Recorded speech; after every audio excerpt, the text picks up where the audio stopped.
तमिलनाडु के मुख्यमंत्री का बेटा सनातन धर्म को डेंगू मलेरिया कोरोना बता रहा है। उन्हीं का सांसद दलित नेता सनातन को एचआईवी और कोढ़ बता रहा है। सुनकर इस बाबा को बहुत तेज गुस्सा आ गया है। पुष्पक विमान का जमाना नहीं है, उड़कर जा नहीं सकता।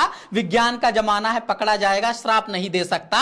यहीं से पोस्टर में तलवार घुसा रहा है। उदयनिधि स्टालिन का पोस्टर जला रहा है। तलवार घुसाने और पोस्टर जलाने से याद आया, ये वही बाबा है ना जो जल समाधि ले रहा था, हिंदू राष्ट्र न बनने से नाराज होकर जान दे रहा था। सनातन पर हमला सही है या गलत, इस पर चर्चा करेंगे, मगर पहले क्लियर कर लेते हैं, ये मरकर जिंदा हुआ है या लोगों को मूर्ख बना रहा था। नमस्कार, मैं समरराज बोलता हिंदुस्तान में आपका स्वागत है। अयोध्या के इस बाबा ने उदयनिधि स्टालिन का सिर काटने पर 10 करोड़ का इनाम घोषित कर दिया। सबको पता था 10 रुपए नहीं देगा तो कोई आगे नहीं बढ़ा। फिर खुद ही इसने पोस्टर में तलवार घुसा दिया। आग लगाया तो लगाया, रोज का काम है, मगर गांजा चिलम की माचिस भावना का भी अपमान किया। सिगरेट जलाने वाले यंत्र यानी लाइटर से पोस्टर को जला दिया। पोस्टर जलने लगा, खबर छपने लगी, टीवी पर टिकर चलने लगा, मगर हमारे मन में जो सवाल आया, पहले उसका जवाब ढूंढ लेते हैं। ये वही बाबा है ना जो बोला था 2 अक्टूबर 2021 तक हिंदू राष्ट्र बनाओ, नहीं तो जल समाधि ले लूंगा। हिंदू राष्ट्र नहीं बना, इसने अभी तक जल समाधि क्यों नहीं ली? ये वही बाबा है ना जो पहले पीएम मोदी को खून से पत्र लिखा, फिर खुद को ही प्रधानमंत्री बनाने की मांग करने लगा।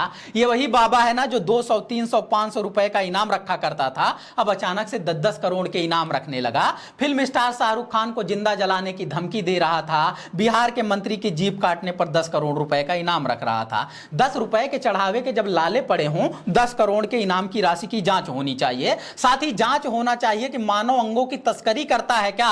किसी की गर्दन काटने के लिए पैसे ऑफर करता है, किसी की जीभ काटने के लिए पैसे ऑफर करता है, मतलब मानव अंगों का व्यापार करके कुछ कमाई हो रही है क्या? सर तन से जुदा का नारा सुनाकर मुसलमानों को आतंकी बताने वाले पत्रकारों को इस बाबा की हरकतें दिखाई नहीं देती हैं क्या?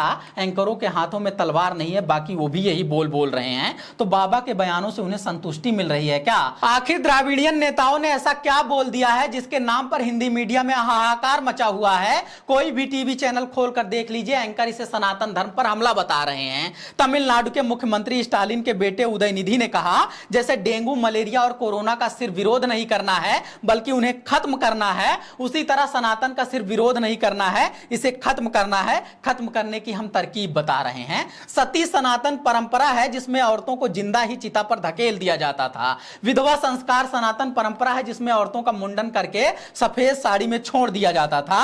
औरतों को आगे बढ़ाने की परंपरा द्राविडियन परंपरा है। हम उन्हें शिक्षा दिलाते हैं, हम आर्थिक मदद पहुंचाते हैं, बसों में फ्री यात्रा करवाते हैं। द्राविडियन आंदोलन का इतिहास ही सनातन के विरोध के आधार पर रहा है। वहां की राजनीति का विकास ही पेरियार के विचार के आधार पर रहा है। मीडिया वाले इस जरूरी फैक्ट को नहीं बता रहे हैं। नए बने गठबंधन या कहें विपक्षी महागठबंधन इंडिया को जिम्मेदार बता रहे हैं, जिसमें जनेऊधारी सनातनी ब्राह्मणों का खुद ही कब्जा है। उस महागठबंधन को सनातन विरोधी बता रहे हैं। विपक्षी महागठबंधन के नेता भी अब क्या कहें, फंस गए हैं, जवाब नहीं दे पा रहे हैं, बात को इधर घुमा रहे हैं, उधर घुमा रहे हैं, कोई स्टैंड नहीं ले पा रहे हैं। महागठबंधन का आधार सिर्फ मोदी विरोध है या वैचारिक सहमति या सहमति भी, इतनी सी बात क्लियर नहीं कर पा रहे हैं। विपक्षी दलों के तमाम नेता जिन मीडिया वालों को विज्ञापन दे रहे हैं, करोड़ों रुपए खिला रहे हैं, वही एक तरफ से इनको हिंदू विरोधी बता रहे हैं, इनसे हिंदू पर खतरा गिना रहे हैं। इसलिए गुलाम मीडिया को दाम देकर अपने पक्ष की दलाली करवाना कोई विकल्प नहीं है।